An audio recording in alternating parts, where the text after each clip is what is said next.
வணக்கம் மக்களே, நாம இந்த ஆரோக்கியமான பதிவில் 60 வயதிற்கு மேற்பட்டவர்கள் எடுத்துக்கொள்ள வேண்டிய ஆரோக்கியமான கீரைகள் என்னென்ன அப்படின்றத பற்றி பார்க்க போகிறோம். பொதுவாகவே கீரைகள் குழந்தைகள் ஆரம்பித்து இளைஞர்களை தொடங்கி முதியவர்கள் வரைக்கும் அனைவருமே எடுத்துக்கொள்ள வேண்டிய உணவுகள் தான். கீரைகள் எடுத்துக்கொள்வதற்கு முன்னாடி நம்ம ஒரு சில விஷயத்தை கவனிக்க வேண்டியது அவசியம். அதுவும் 60 வயதிற்கு மேற்பட்டவர்கள் கீரை எடுத்துக்கொள்ளும் போது அவங்க உடல் நலம் இன்னும் ஆரோக்கியமாக இருக்கும். அதுக்கான சிறப்பு பதிவு தான் இது. எப்போதுமே நீங்கள் கீரைகளை உங்களுடைய உணவுகளை சேர்த்துக்கொள்ளும் போது அந்த கீரைகள் ஃப்ரெஷ்ஷாக இருக்கக்கூடிய கீரைகளாக இருக்க வேண்டியது ரொம்ப ரொம்ப அவசியம். ரொம்ப நாள் வாங்கி வச்சிருந்த கீரைகள் எல்லாம் சேர்த்துக்கொள்ளக்கூடாது. கீரையை நீங்கள் சமைக்கிறதுக்கு முன்னாடி நல்லா சுத்தமாக கழுவணும். ஏன்னா அதில் நிறைய மண் இருந்திருக்கும். அதே போல் நிறைய பூச்சிக்கொல்லி மருந்துகளை கூட அதில் அடிப்பாங்க. அதனால் கல் உப்பு கலந்த நீரில் கொஞ்சம் நேரம் நீங்கள் கீரைகளை ஊற வச்சுட்டு அதுக்கப்புறம் அலசுறது நல்லது. அதே போல் கீரையை சமைக்கும் போது அதிக எண்ணெய் சேர்த்து சமைக்கக்கூடாது, அதிக நேரம் சமைக்கக்கூடாது. ஏன்னா அதில் இருக்கக்கூடிய ஊட்டச்சத்துக்கள்லாம் வீணாகிடும். நீங்கள் லேசாக கீரையை வதக்கி சாப்பிடும் போதே உங்களுக்கு முழுமையான ஊட்டச்சத்துக்கள் கிடைக்கும். 60 வயதிற்கு மேற்பட்டவர்கள் எடுத்துக்கொள்ளக்கூடிய கீரைகளை பற்றி விளக்கமாக பார்ப்போம். அதை பற்றி பார்க்கறதுக்கு முன்னாடி இந்த வீடியோவுக்கு மட்டும் ஒரு லைக் கொடுத்துட்டு இந்த தகவலை உங்களுக்கு தெரிஞ்சவங்களுக்கும் ஷேர் பண்ணிடுங்க. ஏன்னா இது அவங்களுக்கும் பயனுள்ளதாக இருக்கக்கூடிய ஒரு ஆரோக்கியமான பதிவு தான். பக்கத்தில் இருக்கக்கூடிய பெல் பட்டனையும் கிளிக் பண்ணி ஆல் அப்படின்ற ஆப்ஷனையும் செட் பண்ணி வச்சுக்கிட்டீங்க அப்படின்னா நாங்கள் போடக்கூடிய எல்லா அப்டேட்ஸும் உங்களுக்கு நோட்டிஃபிகேஷன் அடிக்கடி சேரும். சரிவாங்க மக்களே, இப்போ வீடியோக்குள்ளே போயிடலாம். 60 வயதிற்கு மேற்பட்டவர்கள் பசலைக்கீரை எடுத்துக்கொள்ள வேண்டியது அவசியம். பசலைக்கீரை பார்த்தீங்கன்னா மிக எளிதாகவே நமக்கு கிடைக்கும். வீடுகளில் தொட்டியில் வைத்து கூட இந்த பசலைக்கீரையை வளர்க்கலாம். பசலைக்கீரையில் நீர் சத்து, புரதச்சத்து, பொட்டாசியம், இரும்புச்சத்து, மெக்னீசியம் மற்றும் பாஸ்பரஸ் போன்ற ஊட்டச்சத்துக்கள் அதிக அளவில் இருக்கு.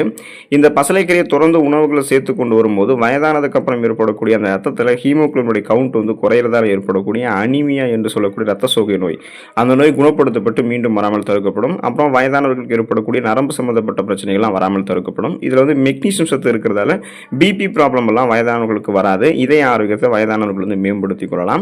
மணத்தக்காளி கீரை 60 வயதிற்கு மேற்பட்டவர்கள் எடுத்துக்கொள்ள வேண்டியது அவசியமாக இருக்கு. மணத்தக்காளி கீரை அப்படின்னாலே மருத்துவ குணங்கள் கொட்டி கிடக்கக்கூடிய கீரை அப்படின்றத தெரிஞ்சுக்கோங்க.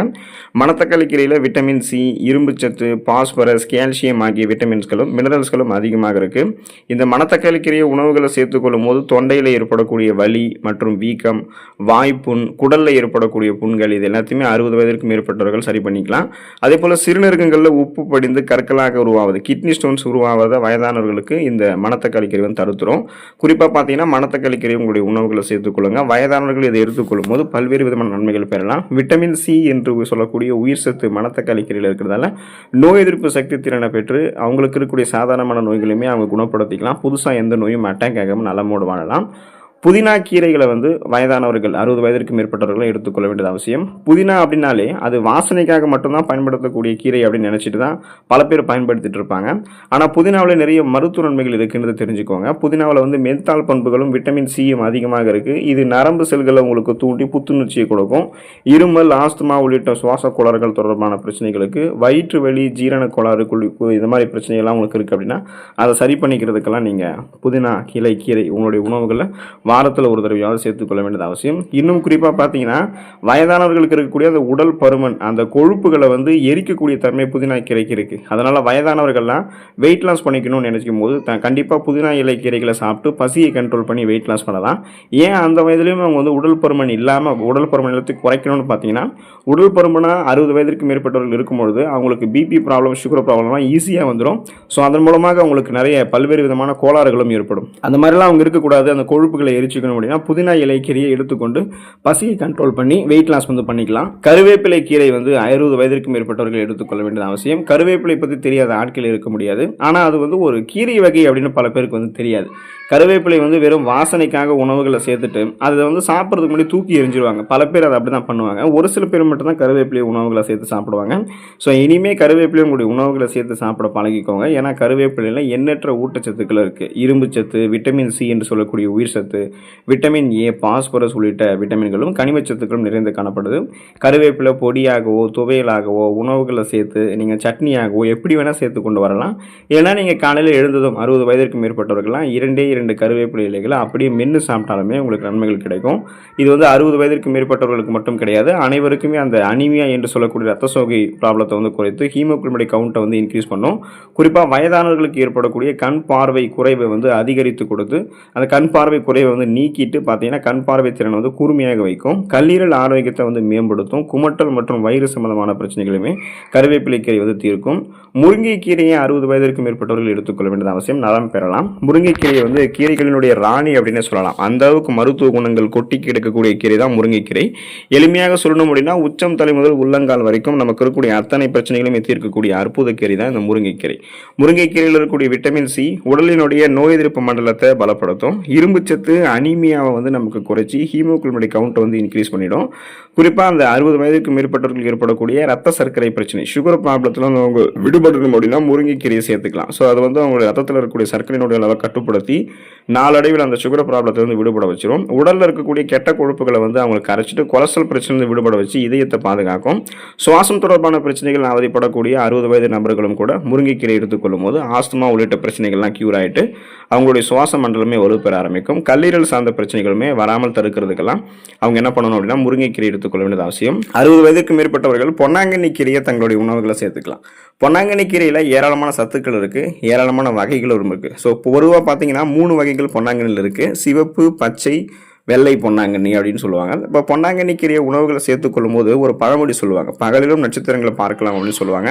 ஏன்னா அந்த அளவுக்கு கண் பார்வை திறனை பொன்னாங்கண்ணி கீரை கூர்மைப்படுத்தும். அதனால 60 வயதிற்கு மேற்பட்டவர்களுக்கு ஏற்படக்கூடிய இந்த பார்வை திறன் மங்குதல் குறைபாடு சரி பண்ணிக்கிறதுக்கெல்லாம் பொன்னாங்கண்ணி கீரை எடுத்துக்கலாம். குறிப்பாக வாய்ப்புண், வாய் துர்நாற்றம் உள்ளிட்டவைகளை பொன்னாங்கண்ணி கீரை சரி பண்ணிடும்.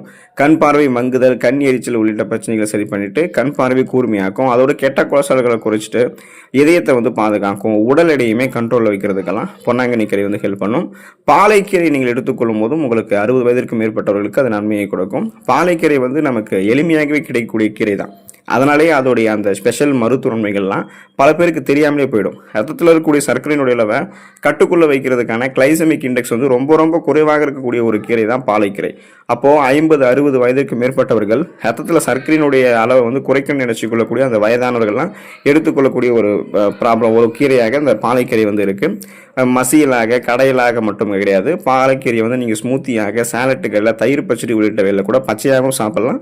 சேர்த்தும் நீங்கள் வந்து பார்த்தீங்கன்னா அதை வந்து நீங்கள் சமைத்தும் சாப்பிடலாம். இதில் vitamin K, copper, zinc, potassium, magnesium உள்ளிட்டவை நிறைந்து காணப்படுது. இந்த பாலைக்கீரை இருக்குது பார்த்தீங்களா. ஸோ இந்த பாலைக்கீரை வந்து மஞ்சள் சேர்த்து கஷாயம் போல் குடிச்சு வந்தாலுமே 60 வயதிற்கு மேற்பட்டு ஏற்படக்கூடிய செரிமானம் சார்ந்த பிரச்சனை, வயிற்று உபுசம் உள்ளிட்ட பிரச்சனையெல்லாம் குறைய ஆரம்பிக்கும்.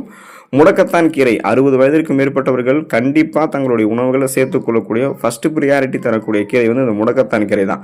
ஏன்னா 60 வயதிற்கு மேற்பட்டவர்களுக்கு இந்த எலும்பு சார்ந்த பிரச்சனைலாம் ஏற்படும். குறிப்பாக மூட்டு வலியெல்லாம் இருக்கும், முதுகு வலியெல்லாம் இருக்கும். அதெல்லாம் கியூர் பண்ணுறது இந்த முடக்கத்தான் கீரை தான். ஸோ முடக்கத்தான் கீரை வந்து எலும்புகளை வந்து வலிமைப்படுத்துறதுக்கும் எலும்புகளில் ஏற்படக்கூடிய இன்ஃப்ளமேஷன்ஸில் குறைக்கிறதுக்கும் ஹெல்ப் பண்ணும். அதனால தான் இதுக்கு பேர் வந்து முடக்கு அறுத்தான் கீரை. முடக்குவாதம் உள்ளிட்ட பிரச்சனைகளையுமே வராமல் தடுக்கிறதுக்கு உதவி செய்கிறதால தான் இந்த பேர் வந்து இதுக்கு இருக்குது. அப்போது 60 வயதிற்கு மேற்பட்டக்கூடிய பெண்களுக்கு வந்து பார்த்தோம் அப்படின்னா நம்ம தாத்தாவுக்கு, நம்ம பாட்டிக்கு, அவங்களுக்குலாம் எலும்பு தேய்மானத்தை தவிர்க்கிறதுக்கு எதுக்கு ஹெல்ப் பண்ணும். குறிப்பாக பார்த்தீங்கன்னா பெண்களுக்கு வந்து ஒரு 30-40 வயசு ஆகும்போது எலும்பு மெலிவு நோயெல்லாம் ஏற்படும். அதெல்லாம் வந்து இந்த முடக்கத்தான் கீரை சரி பண்ணிடும். இதை நீங்கள் எப்படி சாப்பிடணும் அப்படின்னா நெய்யில் வந்து வதக்கியோ இல்லது அரைத்து அப்புறம் பார்த்தீங்கன்னா தோசை மாவில் கலந்து முடக்கத்தான் தோசை போலவும் கூட எடுத்துக்கிட்டு இருக்கலாம். அதனால் மூட்டு வலி உள்ளிட்ட பிரச்சனைகள்லாம் உங்களுக்கு வந்து சரியாயிடும். ஸோ குறிப்பாக பார்த்தீங்கன்னா இந்த கீரைகளை வந்து 60 வயதிற்கு மேற்பட்டவர்கள் எடுத்துக்கொள்ளும் போது அவங்களுக்கு சுகர் ப்ராப்ளம் இருக்காது, பிபி ப்ராப்ளம் இருக்காது. அதே போல் கொலஸ்ட்ரால் பிரச்சனை இல்லாமல் இதயத்தை அவங்க பராமரித்து கொள்ளலாம். ரத்த அழுத்தம், குறிப்பாக அவங்களுக்கு அந்த பிபி ப்ராப்ளத்தை தாண்டி அவங்களுக்கு மன அழுத்தம், ஸ்ட்ரெஸ், டென்ஷன் அவங்களுக்கு எதுவுமே இருக்காது. ரத்த கொதிப்பு வந்து அவங்களுக்கு இருக்காது. மூட்டு வலி, முடக்குவாதம், முதுகு வலி ஏற்படுவது, கண் பார்வை இது மாதிரி வந்து ஏதாவது பிரச்சனைகள் ஏற்படுவது, அந்த மாதிரி எதுவுமே இல்லாமல் நீண்ட ஆயுட்களோட உடலை வந்து பலப்படுத்தி கூட நலமோடு வாழக்கூடிய வாய்ப்பை பெறுவதற்கு இந்த கீரைகள் எல்லாமே 60 வயதிற்கு மேற்பட்டவர்களுக்கு உதவிகரமாக இருக்கும். ஸோ 60 வயதிற்கு மேற்பட்டவர்கள் சுழற்சி அடிப்படையில் இந்த கீரைகளை வந்து தொடர்ந்து எடுத்துக்கொண்டே இருக்கணும். இப்போ ஒரு வாரம் நீங்கள் பசலைக்கீரை சாப்பிட்றீங்கன்னா அடுத்த வாரம் பாலைக்கீரை சாப்பிட்லாம். பொன்னாங்கண்ணி கீரை, அதே போல் வந்து சிறுகீரை, முடக்கத்தான் கீரை, முருங்கைக்கீரை, இந்த மாதிரி சுழற்சி அடிப்படையில் வாரத்தில் ஒரு தடவை கீரைகளை சாப்பிட்டுட்டே இருங்க, நலம் பெறலாம். அடுத்த ஆரோக்கியமான பதிவில் மறக்காமல் சந்திப்போம். நன்றி மக்களே.